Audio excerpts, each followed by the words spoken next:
Alrighty, so UFC Roman Dolidze versus Marvin Vettori 2 just took place, and I'm here to give you my breakdown of the card. If you're new around here, I do picks and predictions every single week, so go ahead, hit that subscribe button, hit that notification bell, get my content weekly. I'm on the come up, building my empire in this industry. It is what it is.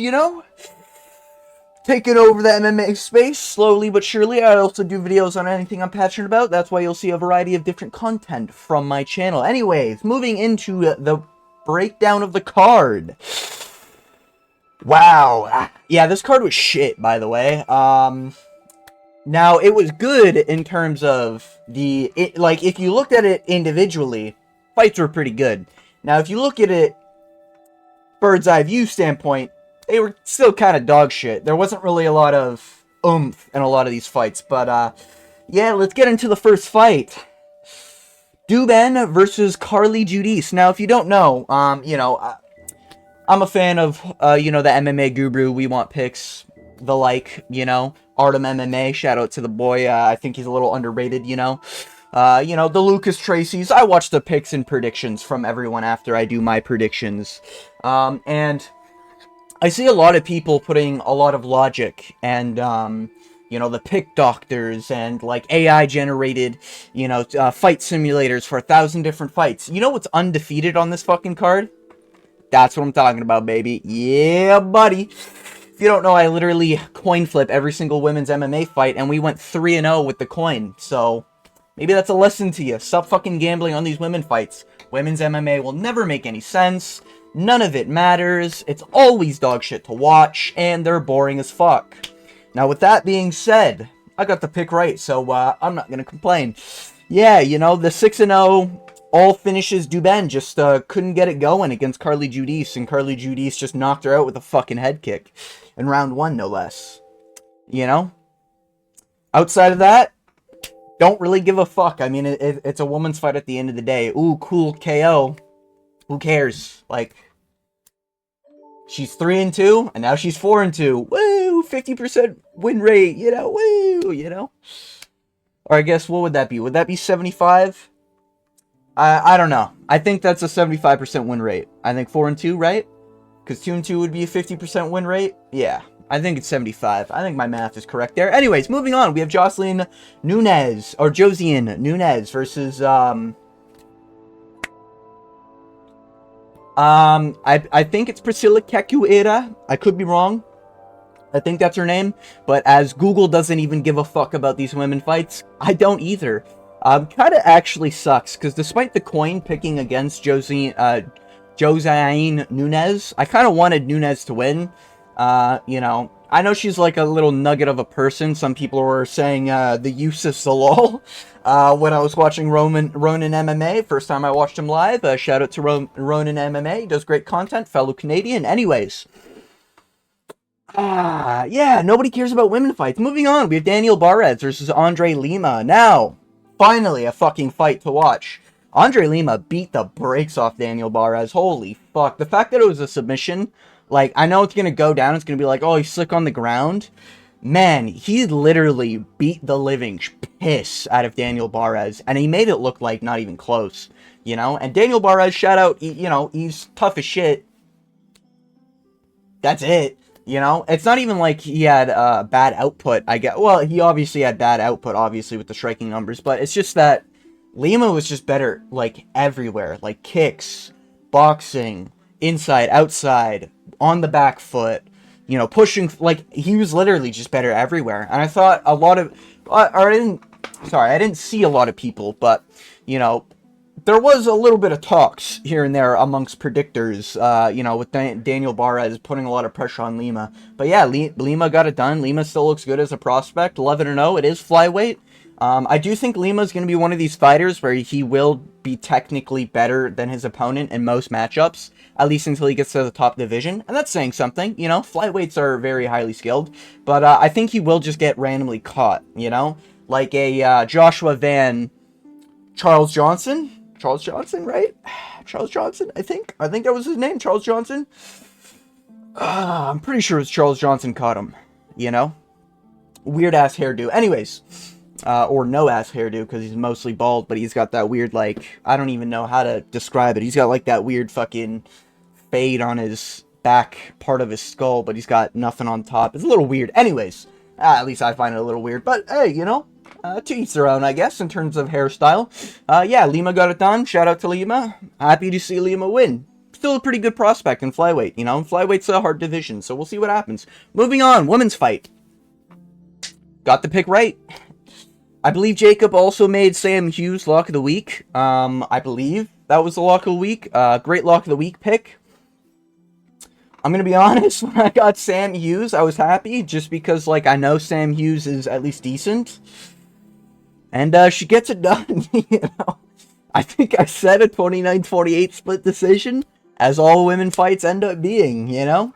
Laws of averages. When there's really good finishes from a woman, you know the next fight's probably going to be a 29-28 split decision. Anyways, moving on, we have Carlos Vera versus Mousasi. Mousasi was one of the biggest favorites on this card. Very disappointed in him.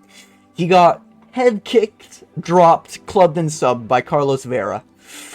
Not a good look. Not a good look. A lot of people were high on Mousasi. I know Running Mouth is very high on Mousasi. Kind of really sucks.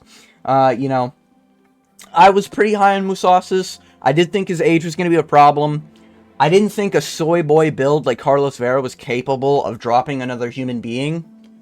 But, man, Mousasi got caught by that head kick right at the end of the combo. He got dropped, I think, twice. I was going to say in round 1, but, yeah, I guess, kind of. You know, out of the 13 strikes landed, you know, it was a pretty good showcase, but Mousasi looked good until he just got dropped, pretty much. I mean, there was a moment where Carlos Vera landed, but I think he dropped Carlos Vera twice, and he was just like, I'm not fucking going on the ground with that guy. You know, maybe we'll see a return of the 50-50 gym. Well, I guess we'll just see what happens, you know? The Ryan Halls, the Carlos Veras. Fuck, man. How are you gonna let this soy boy build? Man. How are you gonna let him beat you, bro? Like, Man, he's like fucking 40 years old, man. Actually, no, he's not. Carlos Vera's the younger one, I'm pretty sure. Yeah, Mousasi was the older one. It is what it is, you know? It is what it is. We move on. Yu Su Young versus AJ Cunningham. I went with AJ Cunningham, and to be fair, it was kind of close in moments, you know? AJ had a few submission threats, and, you know, he looked good for bantamweight, but, like, I don't know what it is. He's like I guess a better way to put it would be like an Alexander Hernandez, but at bantamweight, who's got a little bit more of a genetic reach and height advantage on his opponents. Like, he's just not really got a lot of technique, and he does get tired very fast, you know? And that kind of sucks. Takedown defense looked really good. I know a lot of people are saying that his takedown defense was going to be dog shit, and it was going to be a submission type style. You know, I'm happy to see that AJ Cunningham has, like, really worked on his takedown defense. So, you know, AJ had some great takedown defense. There was one moment where I think he got tripped up and ended up on bottom. It is what it is. You know, it happens. But AJ, I think, just needs to be a little bit better. He's still young. He's still got time to cook. You know, he wears damage like I've never seen before on a white man. You know, like, every strike landed. It was almost unfair. It's like, it was really, like, fuck, man. Were the striking that close? Holy, really? Oh, in the whole fight, 19 strikes? Damn, really? I feel like those numbers are kind of wrong, but okay, I'll trust it. You know, AJ Cunningham, every time he got hit by, like, a body kick, it looked like he was sunburnt, to say the least of it. Hey, as a ginger would know, like myself, holy fuck, I'm radiating. Holy shit. As a fellow, pale-skinned skinwalker myself, I know how sunburns are, man, and they don't look good, let me tell you. So, yeah, AJ Cunningham sucks. He is tough as shit. That's kind of all he is right now. He needs to clean some more things up, you know? He needs to get a little tougher, you know, especially at bantamweight. You know, he looked good in terms of looking like a bantamweight. He just needs to be better, you know what I mean? Yeah, moving on. Waldo Cortez versus Ryan Spann. I'm never picking Ryan Spann for any fight ever. He has the lowest IQ. He's got to have, like, bottom 3 IQ in the whole UFC. Like, I've never seen a dumber fighter in my life. That's a lie. I do know Marvin Vettori exists. I do know the Kelvin Gastelums also exists. Holy shit, there's a lot of dumb fighters, huh? But Ryan Spann is dumb. Like, he's got nothing in there, like, at all. You know, he's going for shitty looking spinning kicks while being gassed. He's getting his opponent wobbled and shooting take. Like, every red flag in a dumb fighter you could possibly have, Ryan Spann showcased in here. So, you know, Waldo Cortez Acosta put him down in round 2. Ryan Spann had a pretty decent round 1. I thought it was close. I think it was Ryan Spann's round, but it could have been Waldo's round. It's a little foggy. But yeah, let me see. What were the strikes looking like? Yeah, maybe not. Yeah, leg kicks were there the whole time. Ryan Spann, you know, I know he lost to Anthony Smith, but at this point, like, I think if you lose to Anthony Smith, you just don't pick that fighter ever in their career, ever. You know, Vitor Petrino, good example. Mr. shooting a fucking guillotine. Yikes. Anyways, sorry, shooting a takedown into a guillotine. Yikes, you know. Ryan Spann lost to Anthony Smith. Yeah. Ryan Spann's got nothing in there, you know. And for lighter man skill, as a lot of people like to call it, disappointed by Ryan Spann. Waldo Cortez Acosta also doesn't look that great, and he actually got wobbled, so I'm thinking his next fight, if Waldo goes against like a Jairzinho, even though I think he just got cut, kind of bullshit, to be honest, but like a Derek Lewis, I think, gives Waldo big problems, you know. Derek Lewis lands that one overhand, I think it's wraps for Waldo, you know. So yeah, good win for Waldo, I guess. I guess he's a heavyweight prospect. It's kind of a shit way to look at it. He's like the Christian Rodriguez, but shit, and at heavyweight. Anyways, moving on. Choi Sung-woo versus Kevin Vallejos. Good win from Kevin. Went in there, knocked the man out cleanly in round 1. Looked good doing it. Didn't get caught. Looks kind of small for the division for featherweight, not gonna lie. But he got it done, you know? Is what it is. Not much to say. Moving on. Dayar versus Brenton Ribeiro. I got this one wrong. My bad for picking the 10-0 fucking prospect. In my defense, he did miss weight somehow, and there was clearly something wrong with his eye. I know some people were saying that, like, that's normal for him to do, but, like, that was excessive. I mean, like, I've seen the Dustin Ports pull-up kick. I've seen the, you know, who's another fighter who's got a lot of ticks? Like, the Khabib's fucking, you know. I've seen the... Who else got, like, another tick? I've seen the Diego Lopez, like, you know. But this was insane, man. It was literally, like... It was just insane. It was like watching someone with ADHD constantly reorganize the room. It was just... He was having a more fucking intense battle with, like, his own eye. Making sure he's poking his own eye, or whatever he was doing with his eye, than he was with Brenton Ribeiro. You know, and shout out to Ribeiro, though. He got that slick submission. The Kimura, I think, it was off the back, I'm pretty sure, and he rolled. Like, Dyer tried rolling for it, and he just got caught up in it, and almost got his arm snapped. Also looked fat, missed weight by 5 pounds. My defense, there was clearly something wrong, guys, so it is what it is, you know? Maybe I should do my predictions a little later in the week. But yeah, anyways, moving on. Damon Blackshear versus Cody Gibson. Yeah, Damon Blackshear's kind of shit. I think it's time I start actually realizing that. He's not bad, but he is like the Jalen Turner of bantamweight. He's just not that good. He'll have like a reach advantage, maybe a height advantage. I know he didn't have a height advantage in this fight, but he is like a Jeff Neal, Neil Magny, Jalen Turner, where... Like, okay, he's better than Jalen Turner, because Jalen, like, Damon won't put himself into an arm triangle, although it was kind of getting close in one or two moments, but, yeah, Cody Gibson looked really good in round 1, you know? There was a few moments where it's just, like, a few more body shots, and I think Damon would have fucking crumbled, you know? So, I think Damon's gonna have this...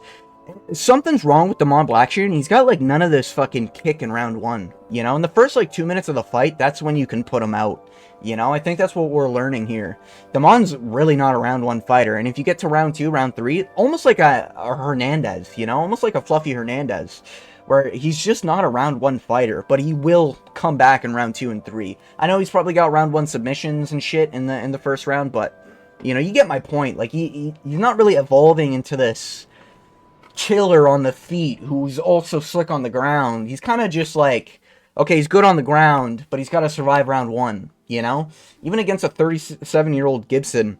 And I even said, like, the overhand right was there for Gibson, and I think that was his way to win. And he just shot takedowns, you know. And I think I literally called Damon Blackshear. I don't think I said, I think it was a Kimura. I don't think I said Kimura. I think I called a guillotine after shooting a takedown. But I think Cody Gibson shot a takedown, and then Damon Blackshear got the fucking submission going, you know. I thought it was eventually going to happen with Cody Gibson, but man, he did look good in round one for a 37, 38-year-old man, you know? So, Cody Gibson, pretty good dog right now. Anyways, moving on. Alexander Hernandez versus Kurt Haliba. Kind of a robbery, I'm not going to lie. Now, I did pick Alexander Hernandez. I did think it was going to be like a 29-28 situation, and I do believe it was a 29-28 situation. That one judge, it might have even been two, but I think that one judge who had a fucking 30-27 should be fired straight up. That's a rigged scorecard. I don't think there's any world where you can give Hernandez the first round. Second round, arguable. Third round, though, is pretty close. I'd give it to Hernandez, but there's a fair argument that I think Kurt won this fight. You know, especially if we just look at the strikes here. And, you know, submission attempt. But obviously, that's not everything you can go off. The 4 takedowns were pretty good. You know, the control time, I thought the numbers were a little off in the fight. I felt like he had at least 2 minutes each round. Or, sorry, round 2 and 3. But he didn't, like... I swear he got up, and by the end of the fight, it said he had, like, a minute of control time. It was a weird number, but I thought the numbers were very off in the fight. But, yeah, Kurt looked okay. But Kurt just doesn't look like he has finishing potential. He's 38, kind of makes sense. Alexander Hernandez looked a little tougher than he usually does.